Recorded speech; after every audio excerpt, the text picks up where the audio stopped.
The first way you can flavor kombucha is by starting with plain and adding different flavors into the batch for a second fermentation. This also helps with carbonation as well. So what you want to do is start off with your plain brew and fill your bottle.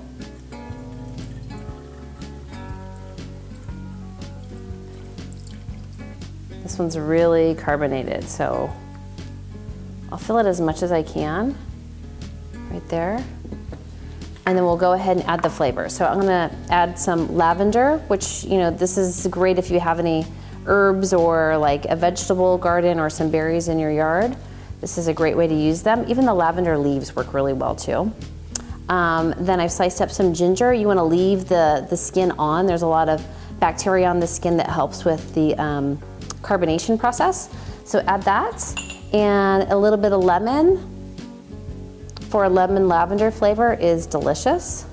So you wanna add those in and then fill the bottle back up. You wanna get as close to the top as you can for the carbonation process. So let that kind of fill, and then you put the lid on. You let this sit at room temperature for 24 to 48 hours.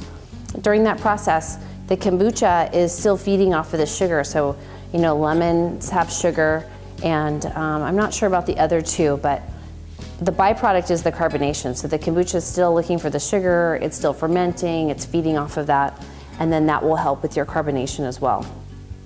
Okay, so we fill this up and put the lid on, and then turn that and let it sit for a couple days, and you're ready to go.